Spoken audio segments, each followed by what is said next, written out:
सोचिए, जिस लड़की की मौत को आप अपनी आंखों के सामने होते देख चुके हों, अगर आपको दोबारा उसी वक्त में लौटने का मौका मिले तो क्या आप उसकी किस्मत बदल पाएंगे? लू युआनचू के पास सिर्फ एक मौका है। वह जानता है कि बै छिंगशिया जल्द ही एक हादसे का शिकार होने वाली है, लेकिन उसे हादसा कब होगा ये याद नहीं, इसलिए वह उसे बचाने के लिए हर बहाना बना रहा है। लेकिन क्या इस बार वह मौत को हरा पाएगा?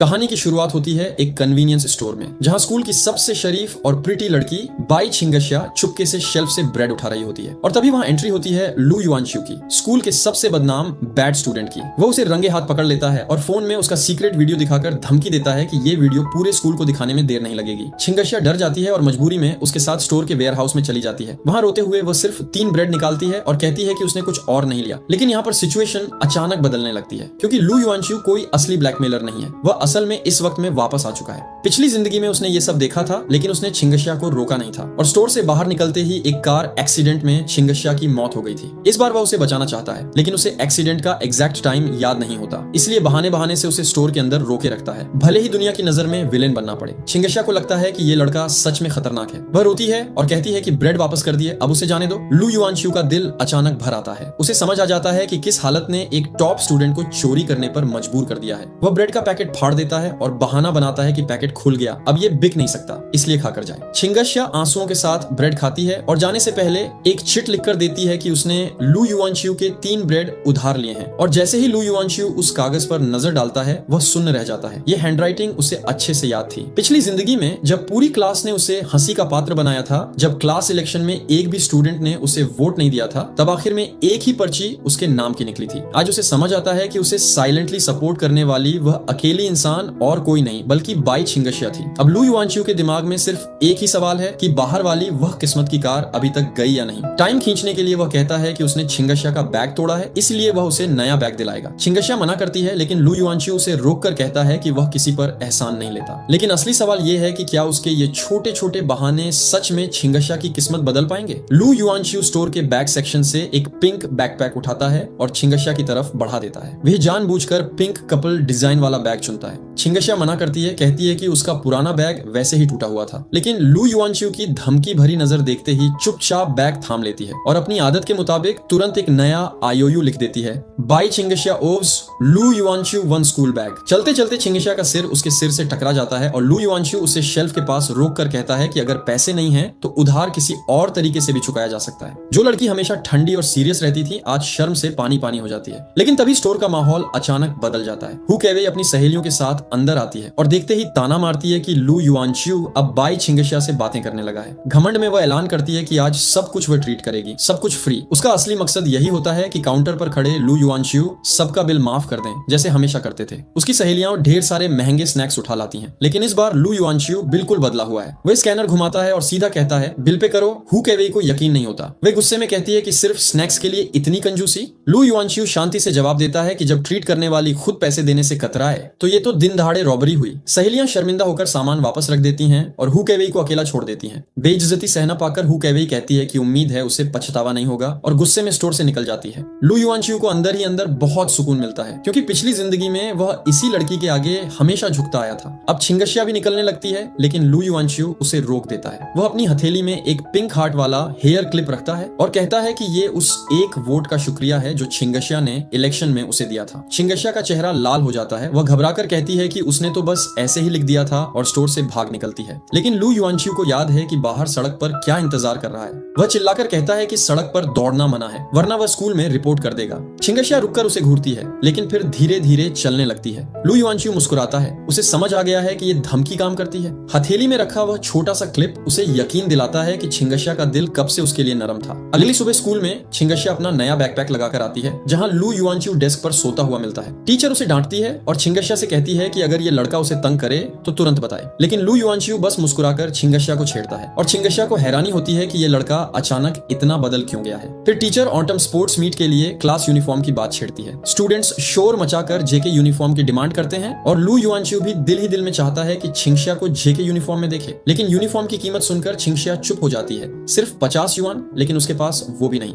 लू युआनचू ये बात भांप लेता है और धीरे से बताता है कि सुपरमार्केट में पार्ट टाइम जॉब खाली है, जहां वह काम करके पैसे पैसे कमा सकती है। बात करते करते गलती से उसका हाथ छिंगशिया की लेग पर चला जाता है और छिंगशिया गुस्से में उसे घूरती है। लू युआनचू शर्म से माफी मांगता है। तभी हु कैवे क्लास में आती है और लू युआनचू को बाहर बुलाती है, लेकिन इस बार लू युआनचू साफ मना कर देता है, कहता है कि उसे पढ़ाई करनी है। हु कैवे उसे ताना मारती है, लेकिन हैरानी की बात यह होती है कि छिंगशिया उसकी तरफ से बोल पड़ती है कि कम से कम वह अब मेहनत करने की कोशिश तो कर रहा है। हु कैवे गुस्से में पूछती है कि वह क्यों उसका साथ दे रही है और तब लू युआनचू मौका देखते हुए छिंगशिया को अपने पास खींचकर ऐलान कर देता है कि बाई छिंगशिया अब उसकी ट्यूटर है और उसे टीचर बाई कहकर पुकारता है। छिंगशिया अंदर से झुंझलाती है, लेकिन हु कैवे के सामने कुछ नहीं कर सकती। बेइज्जत होकर हु कैवे वहां से चली जाती है। इंग्लिश क्लास में टीचर लू युआनचू को टेक्स्ट पढ़ने को कहती है और पूरी क्लास हंसने लगती है, क्योंकि सब जानते हैं कि उसके इंग्लिश मार्क्स सिंगल डिजिट होते हैं। लेकिन जैसे ही वो बोलना शुरू करता है, सब सुनने रह जाते हैं। उसका एक्सेंट बिल्कुल परफेक्ट ब्रिटिश होता है, क्योंकि पिछली जिंदगी में उसने कई साल अब्रॉड बिताए थे। टीचर तक उसे शाबाशी देती है और छिंगशिया की आंखों में भी हैरानी के साथ एक नई रिस्पेक्ट जगती है। लेकिन अगले ही पल कॉमेडी हो जाती है, क्योंकि टीचर बोर्ड पर इबेंडन लिखती है और ये एक लफ्ज सुनते ही लू युआनचू तुरंत सो जाता है। छिंगशिया चुपके से कर्टन खींचकर उसके चेहरे से धूप हटाती है और उसके डेस्क पर एक कॉफी रख देती है। ये छोटा सा जेस्चर लू युआनचू के लिए किसी तोहफे से खाली है। क्लास में छिंगशिया चुपके से लू युआनचू को देखती है, जो अभी भी सो रहा है।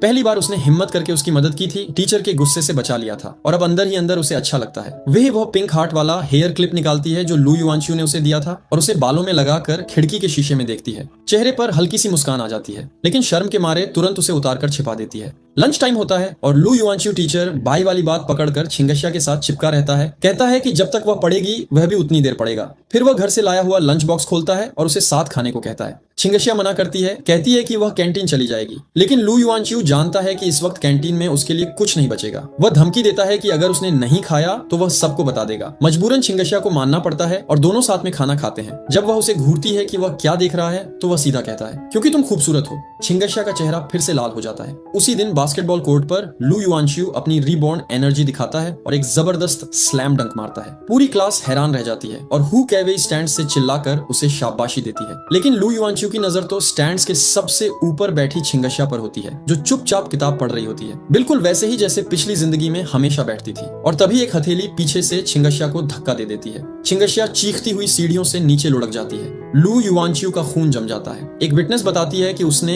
एक लड़की को पीछे से धक्का देते देखा था, जो शायद क्लास 1 की है और जो पहले भी छिंगशिया को तंग करती थी। लू युआनचू गुस्से में उस लड़की का कॉलर पकड़कर पूछता है कि पुशर दिखती कैसी थी। उसे समझ नहीं आता कि किसने इतनी हिम्मत की उस लड़की को हाथ लगाने की, जिसे उसने खुद किस्मत से बचाया था। वह तुरंत छिंगशिया के पास पहुंचता है, जिसके घुटने से खून बह रहा होता है। बिना कुछ सोचे वह उसे अपनी पीठ पर उठा लेता है और इन्फर्मरी की तरफ चल पड़ता है। छिंगशिया की सांसें उसके कंधे के पास होती हैं और उसे पहली बार एहसास होता है कि लू युआनचू की पीठ सोच से कहीं ज्यादा सुकून देने वाली है। वह कहती है कि बैग भारी है, उसे गला दर्द होगा, लेकिन लू युआनचू जिद करता है। चलते चलते वह पूछता है कि क्या उसे किसी पर शक है। छिंगशिया धीरे से कहती है नहीं, लेकिन लू युआनचू की आंखों में साफ लिखा होता है कि वह इस बार पुशर को बिना सजा नहीं छोड़ेगा, चाहे वह जो भी हो। इन्फर्मरी में लू युआनचू छिंगशिया को बेड पर लिटाता है और उसका पैर चेक करने लगता है। छिंगशिया शर्म से पानी पानी हो जाती है, कहती है कि वह खुद कर लेगी, लेकिन लू युआनचू मजाक उड़ाता है कि गांव में वह सुअर की हड्डी तक सीधा कर देता था और छिंगशिया गुस्से में उसे पिग कह देती है। चेक करते वक्त उसकी नजर उसके पुराने फटे हुए शूज पर पड़ती है और वह दिल ही दिल में फैसला कर लेता है कि छिंगशिया के बर्थडे पर उसे नए शूज गिफ्ट करेगा। चोट हल्की है, बस थोड़ा तेल लगाना है। लेकिन जब वह सॉक्स उतारता है तो छिंगशिया की आंखों में आंसू आ जाते हैं। वह रोकर पूछती है कि पूरी सॉक्स क्यों उतारनी थी। लू युआनचू नरमी से समझाता है कि इसमें शर्म की कोई बात नहीं, लेकिन उसे ये शर्मीली अदाएं और भी प्यारी लगती हैं। थोड़ी देर बाद दोनों कॉरिडोर में चल रहे होते हैं कि अचानक किसी के आने की आहट सुनाई देती है। लू युआनचू तुरंत छिंगशिया को खींचकर दीवार के पीछे छिपा लेता है। वहां छुपे छुपे वह सुनते हैं कि दो टीचर्स के बीच कुछ अजीब बातचीत चल रही है और दोनों को अपनी हंसी रोकना मुश्किल हो जाता है। यह हल्का फुल्का पल दोनों को और भी करीब ले आता है। शाम को स्कूल गेट पर लू युआनचू साइकिल के साथ खड़ा मिलता है और उसे घर छोड़ने की बात कहता है। छिंगशिया मना करती है, लेकिन उसकी पुरानी धमकी भरी टोन सुनते ही घबराकर मान जाती है। साइकिल पर बैठकर उसे लगता है कि रास्ता गलत है और सच में लू युआनचू उसे सीधा अपने घर के सुपरमार्केट ले आता है। वह कहता है कि सुपरमार्केट को पार्ट टाइम वर्कर चाहिए और उसे ऑफिशियली हायर किया जा रहा है। अगर उसने हिम्मत करके मना किया तो जानती है क्या होगा। छिंगशिया की आंखें भर आती हैं।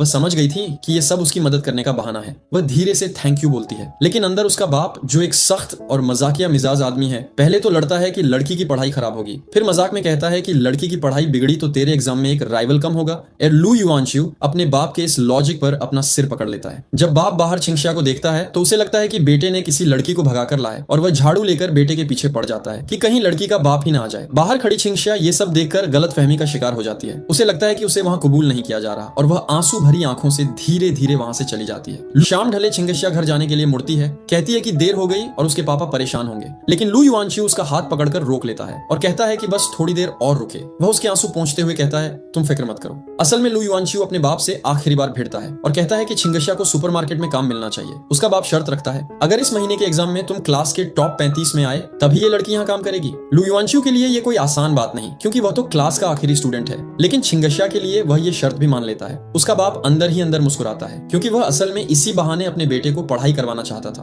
बाहर आकर वह देखता है कि छिंगशिया अंधेरे कोने में अकेली खड़ी है। वह उसे हाथ पकड़कर अंदर ले आता है, जहाँ उसका बाप छिंगशिया को काम समझाता है। शेल्फ पर सामान सजाना, काउंटर पर मदद करना, बस इतना सा। रात हो चुकी होती है, इसलिए बाप बेटे को उसे घर छोड़ने को कहता है। रास्ते में छिंगशिया कहती है कि उसे यहीं छोड़ दो, क्योंकि अगर उसके पापा ने किसी अनजान लड़के को उसके पास देखा तो वह लाठी लेकर पीछे पड़ जाएंगे। ये सुनकर लू युआनच्यू के होश उड़ जाते हैं। वह मजाक में कहता है कि ये बाप है या बदमाश, और छिंगशिया शर्मा कर आगे भाग जाती है, लेकिन लू युआनच्यू उसे रोकता है और एक लिफाफा उसके हाथ में थमा देता है। सुपरमार्केट की ट्रेडिशन है, वह कहता है सैलरी पहले से दी जाती है। छिंगशिया हैरान रह जाती है, कहती है कि उसे बाकी लोगों के साथ सैलरी चाहिए, लेकिन लू युआनच्यू उसे छेड़ता है कि बॉस को खुश करने पर सैलरी बढ़ भी सकती है और कहता है कि मुस्कुराया करो। छिंगशिया का चेहरा लाल हो जाता है, लेकिन अंदर ही अंदर उसे ये नादानियां अब बुरी नहीं लगती। फिर छिंगशिया वो लिफाफा खोलकर सारे पैसे लू युआनच्यू की तरफ बढ़ा देती है। वह अपना उधार चुकाना चाहती है, ब्रेड, बैग, सब कुछ। लू युआनच्यू सुन्न रह जाता है। उसे उम्मीद नहीं थी कि ये लड़की इतनी जिद्दी है। मजाक में वह 13.5 युआन का चेंज भी मंगवा लेता है ताकि माहौल हल्का हो जाए। छिंगशिया अपना हिसाब लगाती है, 100 मील कार्ड के लिए, 100 पास पेपर्स के लिए, लेकिन क्लास यूनिफॉर्म के लिए वह पैसे खर्च नहीं करना चाहती। और यहाँ पर लू युआनच्यू का असली मिजाज दिखता है। वह उसे रोककर कहता है ये सिर्फ एक टूटा हुआ कपड़ा नहीं है, ये स्पोर्ट्स मीट का हिस्सा है और हमारी जवानी सिर्फ एक बार आती है। छिंगशिया की आंखें नम हो जाती हैं। पहली बार कोई उसकी मजबूरी को समझते हुए उसे जिंदगी जीने का बहाना दे रहा है। दिल भी। गली में लू युआनच्यू छिंगशिया को एक डील देता है, यूनिफॉर्म खरीदो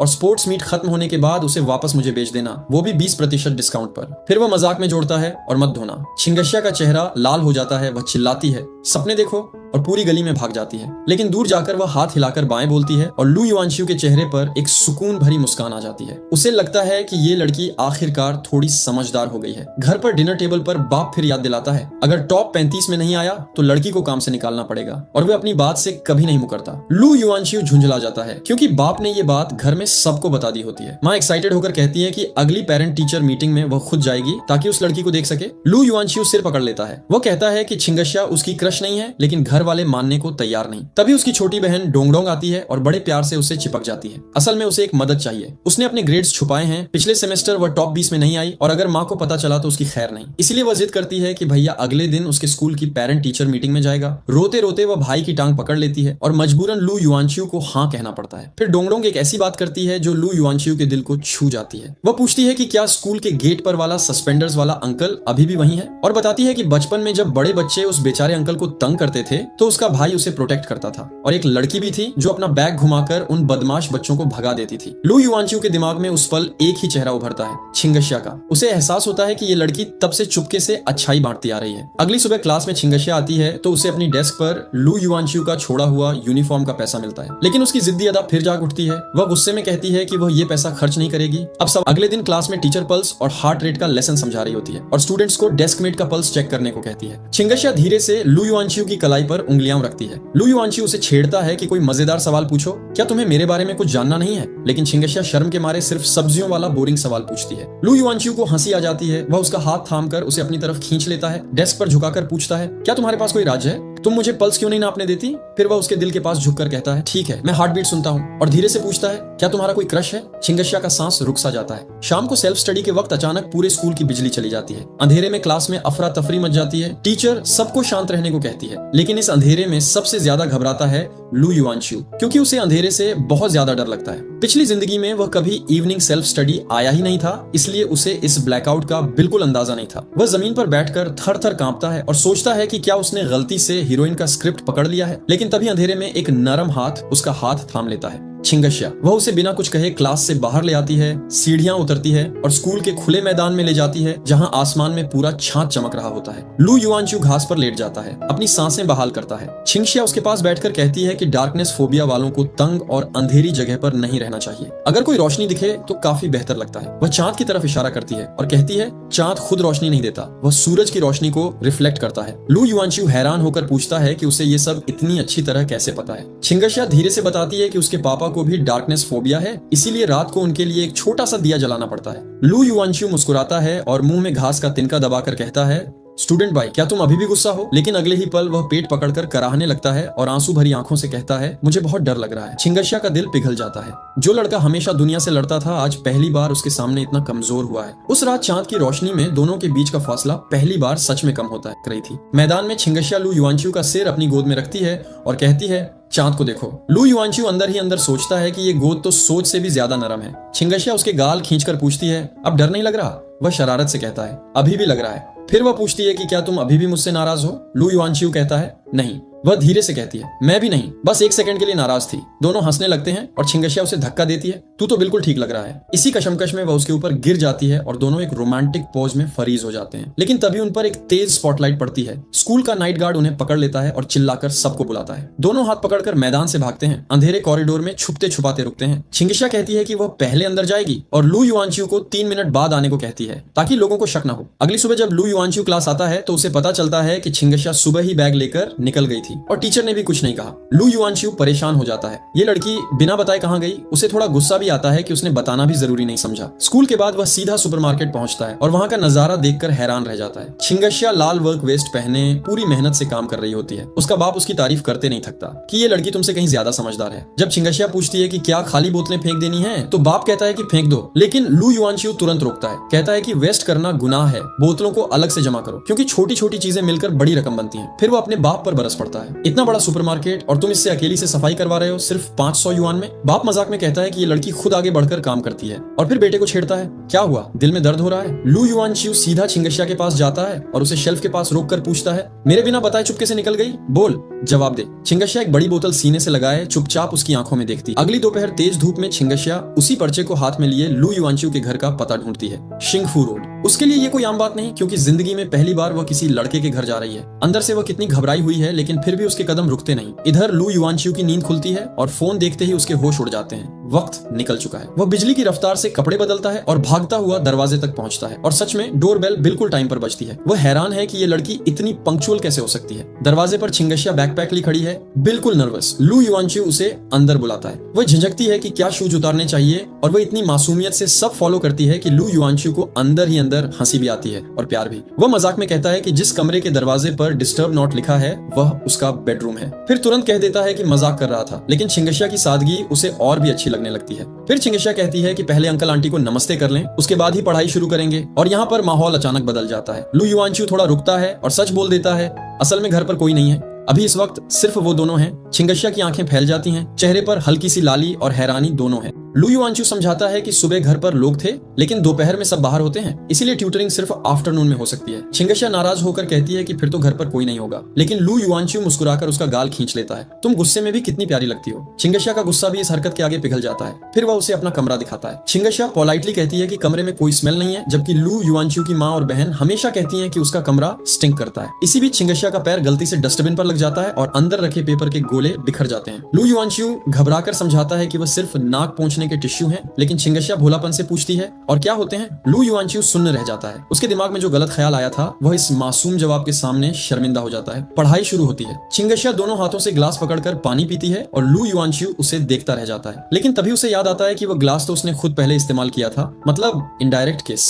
छिंगशिया ये सुनते ही पानी स्पाउट कर देती है सीधा लू युआनचू के चेहरे पर। वह मजाक में कहता है कि तुमने मेरा पानी वापस कर दिया। छिंगशिया गुस्से में बोलती है कि तुम पढ़ाई नहीं करना चाहते, मैं घर जा रही हूँ। और जाते जाते लू युआनचू उसे ट्रैश बैग भी फेंकवा देता है, क्योंकि उसे नीचे जाने का मन नहीं था। छिंगशिया वह बैग दरवाजे पर रखकर चली जाती है और लू युआनचू हंसकर रह जाता है। अगले दिन क्लास में टीचर अनाउंस करती है कि स्पोर्ट्स मीट के मार्च में क्लास का साइन बाय छिंगशिया उठाएगी। लू युआनचू तुरंत हाँ में हाँ मिलाता है। उसे लगा जैसे उसकी अपनी जीत हो गई हो। तभी एक स्टूडेंट भागता हुआ आता है क्लास यूनिफॉर्म्स आ गए हैं, सब लोग नीचे आकर मदद करो। छिंगशिया खुद यूनिफॉर्म के पैकेट्स उठा लाती है और लू युआनशियू उसे देखते हुए सोच में डूब जाता है। असल में छिंगशिया का बर्थडे बस कुछ दिन दूर है और वह उसे शूज गिफ्ट करना चाहता है। ब्लैक सॉक्स और छोटी लेदर शूज में वह कितनी प्यारी लगेगी। वह क्लास में ही उसका साइज पूछने की कोशिश करता है, लेकिन छिंगशिया अनजान बनकर निकल जाती है। अब सबसे बड़ा सवाल यह है कि छिंगशिया के पैर का साइज क्या है। सुपरमार्केट में छिंगशिया काम कर रही होती है कि अचानक लू युआनशियू चुपके से उसके पीछे आता है। उसका प्लान होता है किसी बहाने उसके शूज का साइज देखने का, लेकिन प्लान फेल हो जाता है और गलती से पानी उसके शूज पर गिर जाता है। लू युआनशियू तुरंत माफी मांगता है, कहता है कि पैर ठंडे हो जाएंगे, जल्दी शूज उतारो, मैं सुखा कर लाता हूँ, और वह शूज लेकर भाग जाता है। छिंगशिया एक पैर पर खड़ी रह जाती है और उसे लगता है कि ये लड़का जानबूझकर ये सब कर रहा है। असल में लू युआनशियू शूज का लेबल चेक करता है, लेकिन साइज वाला हिस्सा घिसा हुआ होता है। वह मायूस हो जाता है। फिर वह अपने बाप से पूछता है कि इस शूज का साइज क्या होगा, तो बाप जवाब देता है 40 से कम। लू युआनशियू का सिर घूम जाता है, ये कैसी मदद है। जब वह शूज वापस देता है तो मजाक में कहता है कि उसने हाथ देखना सीखा है और पैर देखना भी वैसा ही है। छिंगशिया घबराकर कहती है, क्या तुम फिर मेरे सॉक्स उतारोगे। लू युआनशियू को अपनी हार माननी पड़ती है और वह चुपचाप निकल जाता है। अगले दिन क्लास में एक नया नजारा होता है। छिंगशिया आज खुले बालों में है, उसी पिंक हेयर क्लिप के साथ, और हाथ में क्लास का साइन बोर्ड लिए। लू युआनशियू उसे देखता रह जाता है। पहली बार उसे एहसास होता है कि ये लड़की कितनी खूबसूरत है। छिंगशिया ने साइन उठाने की जिम्मेदारी इसलिए मानी क्योंकि उसे लू युआनशियू की बात याद थी। यूथ सिर्फ एक बार आता है। स्पोर्ट्स ग्राउंड पर मार्च की प्रैक्टिस शुरू होती है। छिंगशिया सबसे आगे नर्वस खड़ी होती है। हू केवे प्रोटेस्ट करती है कि एक लड़का लड़कियों के बीच क्यों खड़ा है, लेकिन टीचर एक लाइन में उसे चुप करा देती है, क्योंकि मैं काउंसलर हूँ। लू युआनशियू छिंगशिया के साथ आगे खड़ा होता है ताकि उसे हिम्मत मिले। जब मार्च शुरू होता है, छिंगशिया के हाथ पसीने से भीग जाते हैं, सबकी नजरें उस पर हैं, और तभी लू युआनशियू कुछ ऐसा करता है जो कोई सोच नहीं सकता। वो हाथ हिलाकर पूरी क्राउड को ग्रीट करता है, बिल्कुल स्टार की तरह। Hello everyone, you have all worked hard. सारी अटेंशन एक पल में उस पर शिफ्ट हो जाती है और छिंगशिया पर से प्रेशर हट जाता है। लोग हैरान हैं, लेकिन छिंगशिया की आंखों में हल्की सी मुस्कान आ जाती है। उसे समझ आ गया था कि ये नादान लड़का जानबूझकर बेवकूफ बना ताकि वह शर्मिंदा ना हो। अब स्पोर्ट्स मीट के दिन रेस शुरू होने से पहले एक लड़का लू युआनशियू से कहता है कि उसकी क्लास की बाई छिंगशिया कितनी प्रिटी है और उसका कांटेक्ट मांगता है, लेकिन लू युआनशियू सीधा मना कर देता है। वह लड़की सिर्फ पढ़ाई करती है, उसे तंग करने का सोचना भी मत। रेस शुरू होती है और छिंगशिया किनारे से पानी की बोतलें लिए चीयर करती है, लेकिन ऑन रेंज वाला राइवल लड़का उसे देखता रह जाता है और ट्रिप करके मुंह के बल गिर जाता है। लू युआनशियू भी बचते बचते उसके ऊपर से गुजरता है। वह गुस्से में उस लड़के को उठाता है कि तूने मुझे भी गिरा दिया, देख बाकी सब कितने आगे निकल गए। फिर वह फुल स्पीड से भागता है और पीछे मुड़कर ऐसी स्मर्क देता है जैसे पूरी रेस उसी की हो। छिंगशिया की मुस्कान सब कुछ कह देती है। रेस के बाद हू केवे उसे ड्रिंक ऑफर करती है, लेकिन लू युआनशियू उसे इग्नोर करके छिंगशिया के हाथ से पानी की दोनों बोतलें ले लेता है। उसके लिए वो पानी किसी तोहफे से कम नहीं। उसे लगता है कि ये पानी मीठा है क्योंकि ये छिंगशिया ने दिया है। वह कहता है कि तूने पानी पिलाया, अब मैं लंच ट्रीट करूंगा। छिंगशिया कहती है कि वह बाथरूम जाकर वापस आती है, लेकिन वक्त बीतता है और छिंगशिया वापस नहीं आती। लू युआनशियू की बेचैनी बढ़ती है और उसे लगता है कि कुछ गलत जरूर हुआ है। वह भागता हुआ स्कूल बिल्डिंग की तरफ जाता है। वहां उसे क्लीनिंग इन प्रोग्रेस का बोर्ड दिखता है, लेकिन उसकी नजर में ये बोर्ड जानबूझकर बाद में रखा गया था। उसका शक पक्का हो जाता है। गर्ल्स टॉयलेट में सिर्फ छिंगशिया है और किसी ने जानबूझकर उसे वहां रोक रखा है। अंदर जाकर वह देखता है कि क्लीनिंग रूम का दरवाजा बाहर से लॉक है, जहां अंदर से कोई बाहर नहीं आ सकता। लॉक खोलते ही अंदर का नजारा देखकर उसका दिल टूट जाता है। छिंगशिया घुटनों में सिर छुपाए रो रही है, चेहरे पर धूल और चोट के निशान। लू युआनशियू ने उसे कभी इतना टूटा हुआ नहीं देखा था। वह पूछता है कि क्या हुआ, क्या चोट लगी। छिंगशिया रोते हुए अपनी हथेली खोलती है। उसमें वह पिंक हार्ट वाला हेयर क्लिप टूटा हुआ पड़ा है। वह कह रही है कि मैंने उसे जोड़ने की कोशिश की, लेकिन नहीं जोड़ पाई। लू युआनशियू सुन्न रह जाता है। ये सिर्फ एक क्लिप नहीं था, ये उसकी दी हुई निशानी थी, जिसे छिंगशिया ने अपनी सबसे कीमती चीज की तरह संभाला था, और किसी ने उसे तोड़कर उसे इस तरह सजा दी है। वह उसे बाहर ले जाने के लिए उठता है, लेकिन तभी उसे एहसास होता है कि दरवाजा बाहर से बंद कर दिया गया है। अब दोनों अंदर कैद हैं। बाहर जिसने भी ये किया है उसे खबर नहीं थी कि अंदर सिर्फ छिंगशिया नहीं, अब लू युआनशियू भी है, और जो इसका जिम्मेदार है उसकी किस्मत अब लिखी जा चुकी है। लू युआनशियू छिंगशिया को तसल्ली देता है, घबराओ, किसी को बुलाने की जरूरत नहीं, हम खुद बाहर जा सकते हैं। वह पार्टीशन पर चढ़कर बाहर निकलने की कोशिश करता है, फिसलकर गिर जाता है, लेकिन आखिर में वह बाहर से लॉक खोल देता है और मुस्कुराकर पूछता है, मैं कमाल हूं ना। दोनों वहां से निकलकर साथ चलते हैं और ये पल छिंगशिया के दिल में गहरी छाप छोड़ जाता है। स्पोर्ट्स मीट खत्म होते ही टीचर उसे जीत के मेडल्स की तरफ इशारा करती है, लेकिन लू युआनशियू का ध्यान वहां नहीं है। उसके लिए असली इम्तिहान अब शुरू होने वाला था। मंथली एग्जाम, जिसमें टॉप 35 में आना उसके बाप से किया हुआ वादा था और छिंगशिया की नौकरी की शर्त। एग्जाम के दिन लू युआनशियू छिंगशिया को ढूंढता हुआ कैफेटेरिया में उसे अकेली बैठी देखता है। वह उसे एक पुराना फोन थमा देता है। ये तोहफा नहीं, उधार है, कहता है, ताकि वह घर से उसे प्रॉब्लम्स पूछ सके। छिंगशिया को फोन इस्तेमाल करना याद नहीं होता, तो वह उसे प्यार से सिखाता है। कॉल आए तो ग्रीन बटन दबाना। फिर वह उसके लिए एक चैट अकाउंट बनाता है और अपना नंबर उसमें ऐड कर लेता है। छिंगशिया मुस्कुराकर कहती है, अब मैं तुम्हारी अकेली दोस्त हूँ। निकनेम सोचते वक्त लू युआनशियू अपना नाम ऑटम लीफ वाला रखता है और छिंगशिया शर्माकर समर मेपल चुनती है। दोनों नाम एक दूसरे से मिलते जुलते, जैसे उनके दिल की अनकही बात। बाद में छिंगशिया उसे मैसेज भेजती है कि क्या उसका नोज बैंडेज अभी भी है, क्योंकि एग्जाम आ रहे हैं। लू युआनच्यू का दिल खुश हो जाता है। ये लड़की अब उसकी छोटी छोटी बातों का ख्याल रखने लगी है। और फिर एग्जाम के रिजल्ट्स आते हैं और पूरी क्लास में हंगामा मच जाता है। एक क्लासमेट उसकी शीट देखकर चिल्लाता है कि तूने पक्का कॉपी किया है, इंग्लिश कंपोजिशन बिल्कुल परफेक्ट। लेकिन लू युआनच्यू आराम से कहता है कि उसने कॉपी नहीं की, उसने तो टॉपिक पहले से प्रेडिक्ट किया था। सुनने में आता है कि उसकी इंग्लिश लिसनिंग के सभी आंसर्स सही हैं। क्लास में लू युआनच्यू अपनी टेस्ट पेपर छिंगशिया के सामने रखता है और गर्व से पूछता है, मैं अमेजिंग हूं ना? छिंगशिया की मीठी मुस्कान और अमेजिंग सुनते ही वह तो जैसे आसमान में उड़ने लगता है। वह उसे छेड़कर कहता है, बोलो लू युआनच्यू कितना अमेजिंग है, मैं तुम्हारी छोटी सी फैन हूँ। छिंगशिया शर्मा जाती है और तभी टीचर आ जाती है। दोनों तुरंत सीरियस हो जाते हैं। फिर टीचर एक ऐसा ऐलान करती है जो पूरी क्लास के होश उड़ा देता है। इस फ्राइडे पेरेंट टीचर मीटिंग होगी और हर स्टूडेंट का टोटल स्कोर और रैंकिंग हर पेरेंट को लिखित रूप में दी जाएगी। स्टूडेंट्स डर के मारे सूख जाते हैं, क्योंकि सब जानते थे कि लू युआनच्यू पेरेंट टीचर मीटिंग से सबसे ज्यादा डरता था। लेकिन हैरानी की बात, लू युआनच्यू खड़ा होकर तालियां बजाने लगता है। कहता है कि ऐसी मीटिंग्स तो बार बार होनी चाहिए, इसी से तो हम इंप्रूव करते हैं। टीचर हैरान होकर पूछती है कि तुम्हें तो सबसे ज्यादा डर था इसका।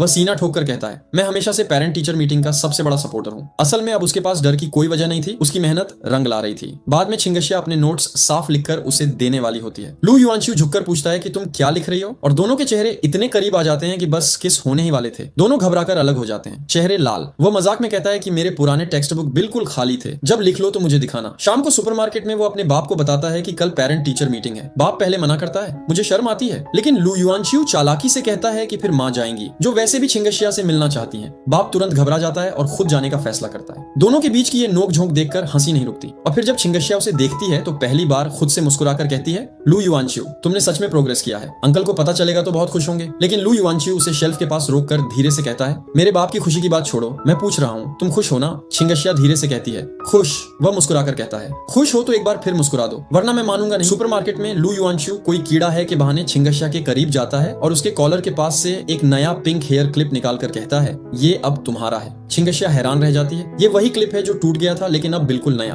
वह उसे हाथ में लेकर कहती है कि पूरा क्लिप सबसे सुंदर लगता है। अंदर ही अंदर वह भी सोचती है कि उसने भी लू युआनच्यू के लिए एक तोहफा तैयार किया है, वो नोट्स जो वह रात दिन मेहनत से लिख रही है। लू युआनच्यू वह क्लिप खुद उसके बालों में लगाता है और कहता है, अब इसे छुपाकर मत रखना। छिंगशिया का चेहरा शर्म से लाल हो जाता है। उसी रात घर पर लू युआनच्यू के माँ बाप की बातचीत होती है। माँ कल होने वाली पेरेंट टीचर मीटिंग को लेकर बहुत एक्साइटेड है। असल में वो ग्रेड से ज्यादा छिंगशिया से मिलने की ख्वाहिश रखती है, जिसके बारे में उसका बेटा और पति दोनों हमेशा बात करते हैं। बाप अंदर ही अंदर सोचता है कि अब तक वह अकेला था जो बेटे की खराब ग्रेड्स की शर्म उठाता था, अब माँ की बारी है। लेकिन वह छिंगशिया को नौकरी से निकालने वाली शर्त का जिक्र नहीं करता, क्योंकि वह भी नहीं चाहता कि शाओशिया को कुछ हो। अगले दिन पेरेंट टीचर मीटिंग पर माँ आती है, साथ में छिंगशिया के लिए स्नैक्स भरा बैग ली। लू युआनच्यू शर्मिंदा भी होता है और खुश भी। उसे लगता है कि काश इस दुनिया में सिर्फ वह नहीं, कोई और भी हो जो छिंगशिया पर मेहरबान हो। क्लास में माँ देखती है कि छिंगशिया की सीट खाली है, उसका कोई पेरेंट मीटिंग में आया ही नहीं था। ये बात माँ के दिल को छू जाती है। लू युआनच्यू अपनी माँ को लेकर छिंगशिया को ढूंढता है। वह सीढ़ियों पर अकेली बैठी नोट्स लिख रही होती है। लू युआनच्यू परिचय करवाता है,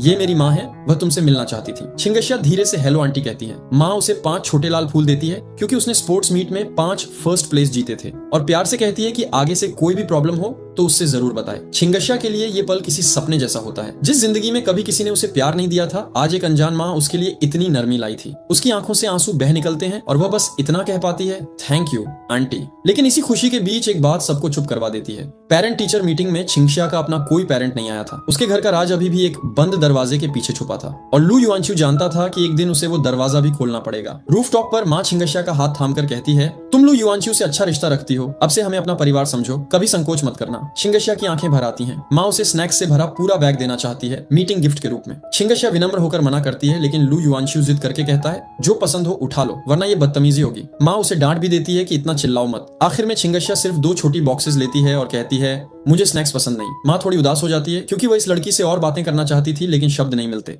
जाते वक्त माँ तीनों को कार में बिठाती है। रास्ते में छिंगशिया को अचानक सिर में दर्द होता है। वह अपना सिर पकड़ लेती है। लू युआनच्यू तुरंत नरमी से उसका सिर थामता है और पूछता है, दर्द हो रहा है? माँ रियर मिरर में ये नजारा देखकर हल्का मुस्कुराती है। उन्हें लगता है कि इन दोनों के बीच कुछ खूबसूरत पनप रहा है। अगले दिन कैफेटेरिया में लू युआनच्यू सुनता है कि नया डिश आया है, बैंडेड डक, और वह चुपके से छिंगशिया के लिए ऑर्डर कर देता है। जब छिंगशिया उसे देखती है तो खुश हो जाती है और भूख से खाने लगती है। उसे बहुत स्वादिष्ट लगता है, लेकिन खाते खाते अचानक उसकी आंखें आंखें नम हो जाती हैं। वह कहती है, मैंने पूरा खा लिया, पापा के लिए बचाना भूल गई। लू युआनच्यू का दिल भर आता है। वह बिना हिचकिचाए एक बहाना बनाता है, अरे मैंने तो तुम्हारा कार्ड यूज ही नहीं किया, ये मेरी गलती है, तुम एक और पोर्शन ले लो, पैसे बाद में काम करके लौटाना। इस बहाने छिंगशिया का स्वाभिमान सुरक्षित रहता है और वह खुशी से खाना पैक करके पापा के लिए ले जाती है। लू युआनच्यू उसे देखता है और कहता है, तुम अपने पापा से बहुत प्यार करती हो, बताओ वह तुम्हारे लिए कैसे इंसान है। छिंगशिया बिना सोचे कहती है, वह इस दुनिया के सबसे अच्छे इंसान है। और जब लू युआनच्यू पूछता है तो मैं, छिंगशिया धीरे से कहती है, तुम भी वैसे ही। उस पर लू युआनच्यू के पैरों तले जमीन खिसक जाती है। छिंगशिया ने उसे अपने पापा के बराबर, अपनी जिंदगी के सबसे कीमती इंसान के बराबर रखा था।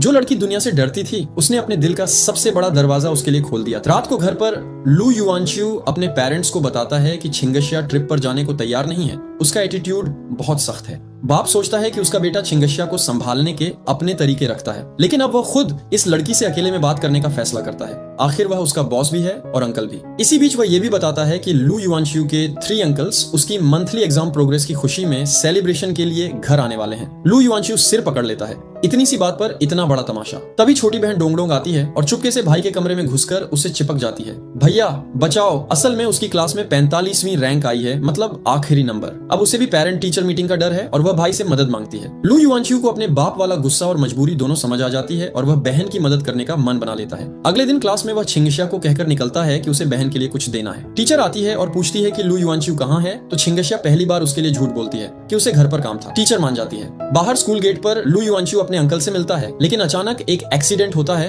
और वह बेहोश हो जाता है। जब उसे होश आता है, वह हॉस्पिटल में होता है। चारों तरफ उसका बाप, अंकल्स सब खड़े होते हैं। उसे पता चलता है कि उसे बचाकर हॉस्पिटल लाने वाला कोई और नहीं, छिंगशिया का पापा था। लू युआनच्यू के अंकल्स इस एहसान से इतने भर जाते हैं कि उन्होंने तुरंत पता लगवाया कि उनके सेवियर की बेटी कौन है और उसे हॉस्पिटल बुलवाया। जब छिंगशिया अंदर आती है तो उसकी आंखें नम होती हैं। अंकल उसे तसल्ली देते हैं कि उसके पापा बिल्कुल ठीक हैं, जो वहां बैठे मजे से केले खा रहे होते हैं। छिंगशिया दौड़कर अपने पापा के गले लग जाती है। उस पल लू युआनच्यू को सब समझ आ जाता है। जिस लड़की को वह हर खतरे से बचाता आ रहा था, उसी के पापा ने आज उसकी जिंदगी बचाई थी। किस्मत ने दोनों परिवारों को एक दूसरे से जोड़ दिया था। हॉस्पिटल में सब छिंगशिया और उसके पापा का शुक्रिया अदा करते हैं। लू युआनच्यू कहता है कि अंकल भाई न होते तो वह आज शायद जिंदा नहीं होता। लू युआनच्यू की माँ आंसू भरी आंखों से छिंगशिया को धन्यवाद देती है और कहती है कि उसके पापा सच में बहुत बड़े इंसान हैं। उस पल छिंगशिया को इस परिवार की सच्ची मोहब्बत का एहसास होता है। जब अंकल्स को पता चलता है कि छिंगशिया और लू युआनच्यू एक दूसरे को जानते हैं, तो माहौल और भी इमोशनल हो जाता है। सेकंड अंकल शुक्रिया के तौर पर एक चेक छिंगशिया की तरफ बढ़ाते हैं, लेकिन वह मना कर देती है। उनका कहना होता है कि मेरे पापा ने लू युआनच्यू को इसलिए बचाया क्योंकि वह इसके लायक था। ये सुनकर लू युआनच्यू का दिल भर जाता है। इस लड़की ने बिना सोचे उसकी सबसे बड़ी तारीफ कर दी थी। लेकिन इसी बीच एक पुराना राज खुलता है। लू युआनच्यू अपने सेकंड अंकल से पूछता है कि बैक्सी फूड्स का सेकंड इन कमांड कौन था। अंकल बताते हैं कि सालों पहले वो कंपनी बैंकरप्ट हो गई थी, तब छिंगशिया सिर्फ 3 साल की थी, इसलिए उसे अपने पापा के उस दौर के बारे में कुछ नहीं पता। उस कंपनी को अब झांग जिशेंग चलाता है। सेकंड अंकल लू युआनच्यू से ये भी कहते हैं कि जब तुम्हारी ग्रेड्स और बेहतर होंगी तो वो उसे एक ब्रांच कंपनी दे देंगे। रात को प्राइवेट रूम में दोनों अकेले होते हैं। छिंगशिया इतनी धीरे चलती है कि लू युआनच्यू को पता भी नहीं चलता। वह उसके सिर का बैंडेज देखती है और पूछती है कि उसे कैसे चोट लगी। वह मजाक में कहता है कि फ्लिप मारते वक्त गिर गया था। दोनों हंसने लगते हैं। वीडियो खत्म यार। ये सब एक्सप्लेन करते करते मेरा दिमाग का भोसड़ा हो रहा है। लेकिन मुझे तुम लोगों से एक शिकायत है। साले तुम लोग बस रोमांटिक एनीमे ही देखना पसंद करते हो। मैंने तुम लोगों के लिए घोस्ट एनीमे एक्सप्लेन किया, वो पसंद नहीं आया। क्या बताऊं, लगता है तुम लोगों को गर्लफ्रेंड की इतनी कमी हो चुकी है कि कोई और चीज देखना ही नहीं चाहते। मेरा मुंह क्या देख रहे हो? जल्दी जाओ और इस वीडियो को देखो और मुझे वीडियो की रेटिंग बताना। नहीं तो आपको डायन ही तो बहन वीडियो मिल जाएगी। उसे जल्दी क्लिक करो और देखो। अब भागो।